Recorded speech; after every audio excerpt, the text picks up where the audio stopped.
Hey, welcome everybody. My name's Jon Clay, VP of Threat Intelligence at Trend Micro, and welcome to episode 30 of Trend Talks BizSec. Joining me today again is Greg Young, VP of Cybersecurity at Trend Micro. Greg, how are you today?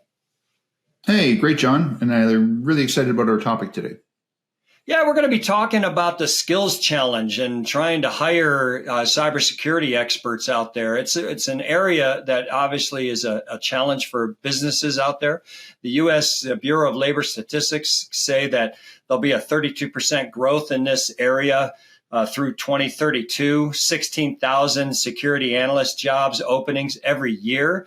Greg, what's the big challenge right now, do we think, with trying to get people into these roles?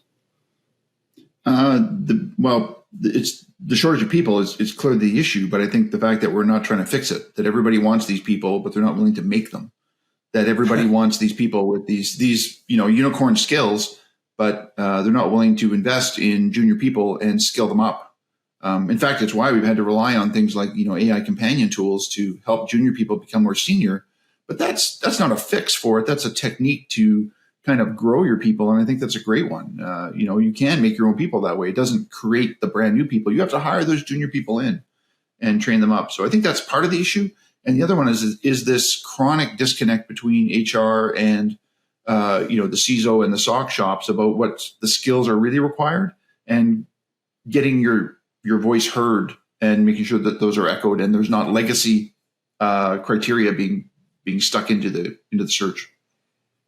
Yeah, it's for sure going to be a challenge because I think when you look at the curriculums, right? I mean, when you and I started in cybersecurity, right, there was no course that you could take, right? So it was all on the job training. We all learned our jobs as we went along.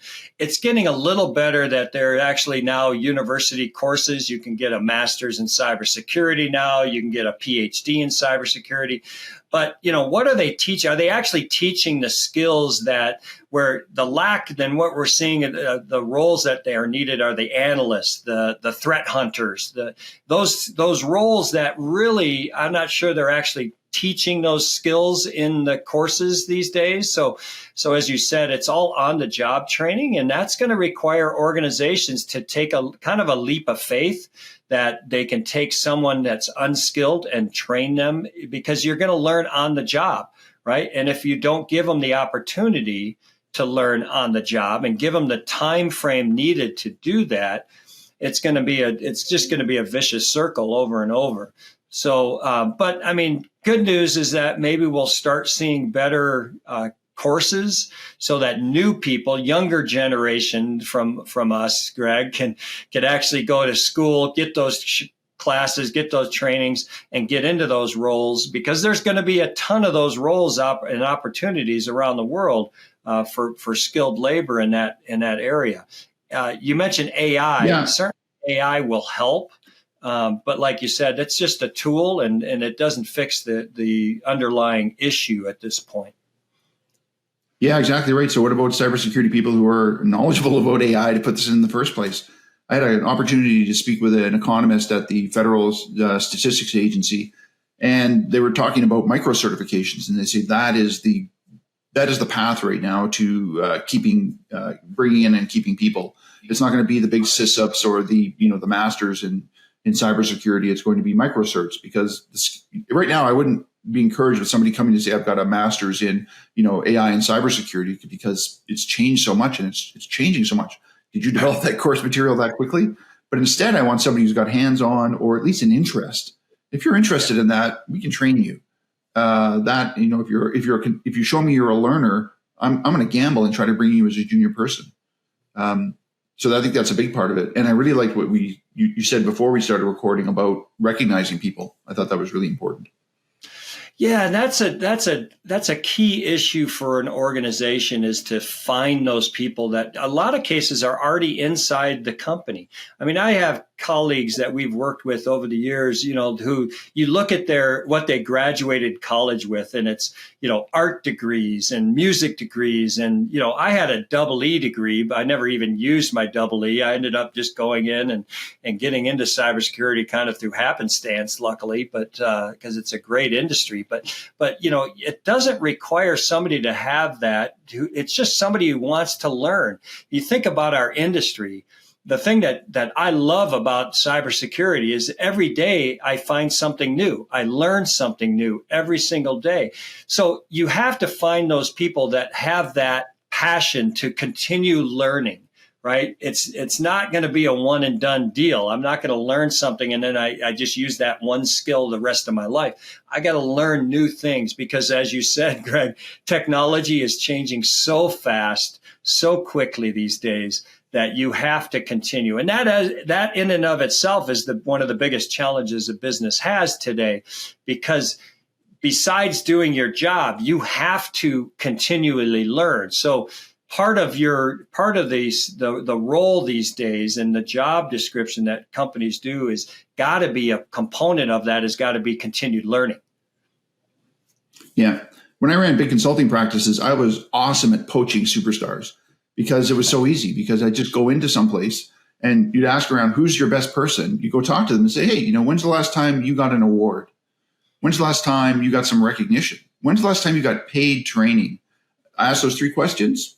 9 times out of 10, they would say, everybody talks great about me, but so yeah, they're crusty. These are the key people. You have hopefully a reasonably right weighted bell curve of your staff, but your most key people too. Like, you don't just, lavish them, but all your people. Recognition is cheap. It's so inexpensive. Look at the cost to hire somebody to try to find these impossible unicorn people today. It's not hard, but we're terrible in this industry for doing that. I was actually last week having a conversation with a CISO, and I was asking, what are some of the key items that you do on a day-to-day basis? And one of he mentioned is trying to keep his staff happy. And like you said, doing incentives, doing gifts, going out and doing happy hours with your team, those kind of things all matter and all are going to help keep those people inside your company. Because you said there are a lot of businesses are trying to poach these people, and you can see through some of the salaries nowadays that it keeps going up. It's a very lucrative area if you're good at what you do, to jump between job and job, because you keep increasing your pay. But that causes a challenge for businesses that want to keep these really good people. So obviously the incentives are big in that respect. Yeah, if you're going to be a security leader, you have to lead. This is not a technology-only business. Yeah, it's about technology, but as a security leader, you have to be a leader, and the part of that is being people skills. It doesn't have to be empty platitudes. It's about caring about your people, asking them how things are going. A simple card when somebody's family has a child, or adopts a child or something. It's such simple things. Because people care about what they do. Like, people who are generally excited care about their business, and you should care about them. Right. So it's something that's sadly too neglected in all the other things we get involved in too many companies. But yeah, these are your assets. Treat them nice, keep them. Yeah, it's going to be challenging. We've done a couple of programs inside Trend to try to bring people from outside into cybersecurity. And, it's been very successful. One of the things, like you said, that we've done is we don't care what your degree is, whether you even have a degree. If you are interested and you're a learner and you want to learn about it, we brought in some of the best people that we've brought through that program were people that worked as a barista or worked in a health club, but they had a passion to learn and understand and wanted, and had that drive. So, you mentioned micro certifications. I think, the other aspect that I think a lot of people don't understand is the wide range of jobs that are offered in cybersecurity that somebody can do. You don't just have to do threat hunting. You don't just have to be a programmer. You can do other things around there. You and I are on the industry side, the vendor side. There's lots of opportunities on the vendor side, and as in cybersecurity. So if you want to be a marketer, you want to be a public speaker, you want to be, somebody who programs solutions to the problem. All of those are able to be done in there. So you just have to kind of find what your passion is. The other nice thing, if a company is being smart, is they will rotate people into other job roles to find out which one they like most. And then they kind of gravitate towards those areas, and they start working in those areas. Yeah. Even if it's just a title, or promote people, like have some progression. Yeah. Your description about the opportunities or the paths, I often use the analogy. It's like healthcare. That, you don't just say, I'm going to be a healthcare person. You say, I'm going to be a doctor. I'm going to be a nurse. I'm going to be I'm going to work in kinesiology or be a physiotherapist. There's so many things you can do. You can hospital administration. There's all these paths. And in cybersecurity, we haven't been really good at delineating those. We're getting better about it. But yeah, between consulting, between product creation, between marketing, between training, there's so many paths in cybersecurity. It's just I think educating people about that is one of the challenges we face. We haven't done a good enough job in explaining what the opportunities are, or allowing people to switch within our organizations and encouraging that. Yeah, I think another aspect that I do like about cybersecurity is that some of the universities have adopted more of the online courses. So I've done some support of San Jose State University, who has an online version of their cybersecurity course. And I did the keynote at their graduation last year.